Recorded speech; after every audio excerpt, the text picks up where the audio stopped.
Memulai perdebatan dalam 3, 2, 1. Juri 3 poin kontekstualisasi yang akan saya sampaikan dalam perdebatan kali ini. 1. Ini mosi apa? Ini merupakan mosi memilih. Oleh karena itu, saya akan buktikan kepada Anda kenapa dunia dengan hadirnya teknologi nano ini akan jauh lebih baik dibandingkan dunia yang tidak ada teknologi nano.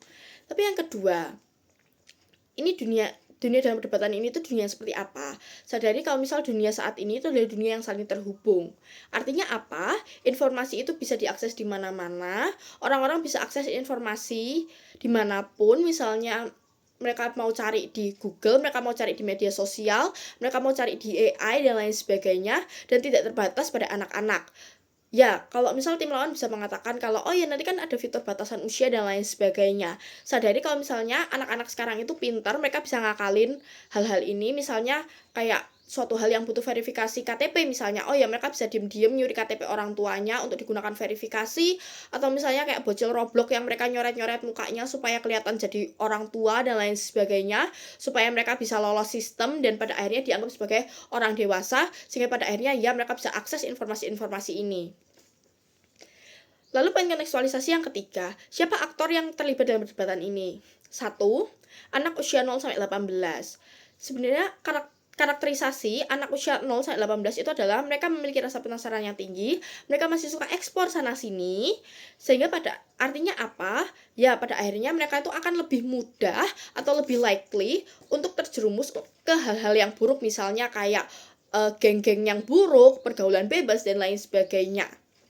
Tapi yang kedua, anak-anak di usia 0-18 tahun itu juga bakat minatnya biasanya belum tereksplor 100%. Lihat misalnya kayak betapa banyak orang yang salah jurusan, betapa banyak siswa yang ngeluh kalau misalnya ternyata apa yang aku jalani saat ini tuh nggak sesuai sama diri aku dan lain sebagainya. Lalu faktor yang kedua itu adalah orang tua mereka. Sadari kalau misalnya di status quo itu banyak sekali orang tua yang kerja, baik ibunya maupun bapaknya, sehingga pada akhirnya ya mereka nggak ada waktu, nggak sempat buat perhatiin anaknya, karena ketika mereka udah pulang kerja, ya pasti anaknya udah tidur, anaknya udah istirahat, jadi mereka nggak punya waktu ngobrol, nggak punya waktu buat bercanda dan lain sebagainya. Sehingga pada akhirnya ya orang tuanya juga nggak tahu kalau misalnya anaknya ini nanti kenapa-napa, anaknya ini mereka lagi sedih, mereka lagi putus cinta misalkan, ya orang tuanya nggak bakalan tahu itu. Sehingga pada akhirnya Lano ini bisa membantu orang tua tetap bisa memperhatikan anaknya. Misalnya dilihat dari emosi apa yang mereka alami, pikiran mereka, dan lain sebagainya, sehingga pada akhirnya ya orang tuanya ini tuh tetap bisa bantu arahin sebenarnya anaknya ini tuh mau diapain, misalnya seperti oh anaknya ini tuh ternyata dia lagi butuh divalidasi atas prestasinya, ya orang tuanya tahu lewat teknologi nano, dan oh ya orang tuanya bisa, oh ya kamu keren banget, oh ya kamu selamat ya udah bisa melakukan ini itu dan lain sebagainya.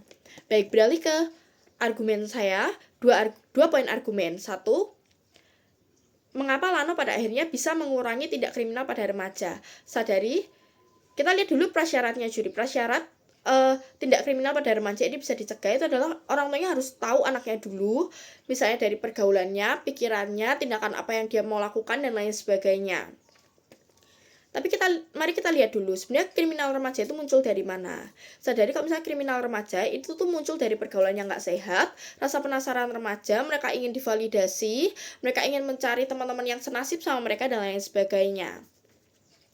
Sadari kalau misalnya teknologi nano ini bisa memberikan peringatan dulu kepada orang tuanya, misalnya dari pikiran anaknya, perasaan dia, dan lain sebagainya, sehingga pada akhirnya ya orang tuanya itu bisa membantu anaknya dulu, misalnya memvalidasi emosinya, meng-cut off misalnya dia punya circle-circle yang buruk, dan lain sebagainya, sehingga pada akhirnya anaknya itu nggak bakalan ngelakuin hal-hal yang buruk, sehingga ya anaknya itu bakalan aman-aman aja, tetap dia nggak bakalan ada di pergaulan bebas dan lain sebagainya, ya karena orang tuanya udah tahu duluan kayak oh anak ini tuh ternyata terjerumus nih ke misalnya ke pergaulan-pergaulan yang buruk dan lain sebagainya.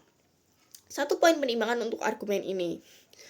Hal ini penting untuk mengurangi tindak kriminal remaja, karena sadari kalau misal kriminal remaja itu pada akhirnya adalah suatu tindakan yang sangat merugikan, karena kadang mereka nggak punya target, mereka cuma mau divalidasi, mereka cuma mau ngerasa kayak oh ini loh aku keren kan aku udah ngerampok orang dan lain sebagainya, sehingga pada akhirnya ketika orang tua udah tahu kayak oh ya anak ini tuh ternyata udah terjerumus ke hal-hal yang buruk, itu orang tuanya bisa menarik anaknya duluan sebelum anaknya pergi terlalu jauh, dan ya ini akan sangat membantu untuk mengurangi tindak kriminal pada remaja. Baik, beralih ke argumen saya yang kedua, mengenai Lano bisa membantu orang tua untuk mengarahkan anaknya ke potensi mereka. Sadari kalau kita lihat dulu prasyaratnya. Prasyaratnya itu adalah orang tuanya tuh harus tahu anaknya itu sebenarnya suka apa, anaknya tuh mau apa, dan lain sebagainya. Sadari kalau misalnya banyak sekali bakat minat anak itu yang belum tereksplor dengan baik. Sehingga Lano ini pada akhirnya bisa membantu eksplor bakat minat dari si anak itu.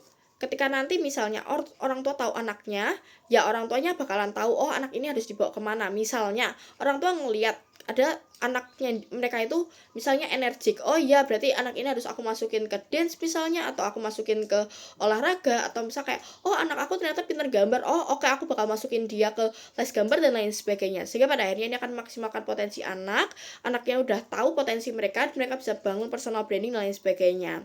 Satu poin penimbangan juri. Pada akhirnya, ini merupakan suatu hal yang penting, supaya anak mereka itu tahu diri mereka, tahu kemana mereka harus pergi, karena udah difasilitasi sama orang tuanya, dan pada akhirnya mereka bisa bikin personal branding yang kuat, yang dimana hal ini akan sangat membantu mereka di masa depan nantinya.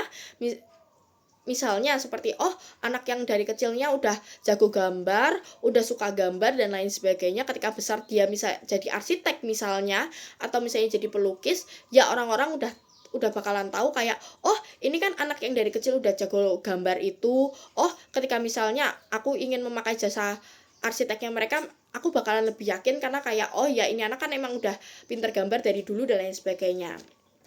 Satu poin preempt juri, lawan bisa bilang kalau misal nanti kan anaknya ini bisa mentalnya rusak karena mereka bakalan ngerasa dikekang karena nanti orang tuanya langsung menghakimi dan lain sebagainya ketika tahu pikiran anaknya. Sadari kalau misal sebenarnya yang bikin kerusakan mental anaknya itu karena anaknya itu nggak dipahami, mereka nggak dapat kayak sebenarnya apa yang mereka inginkan, sehingga pada akhirnya Lano ini membantu supaya orang tua tuh tahu kalau misal anaknya itu kenapa-napa, sehingga bisa melakukan upaya preventif dan bukannya mengekang. Bangga sebagai pemerintah. Terima kasih.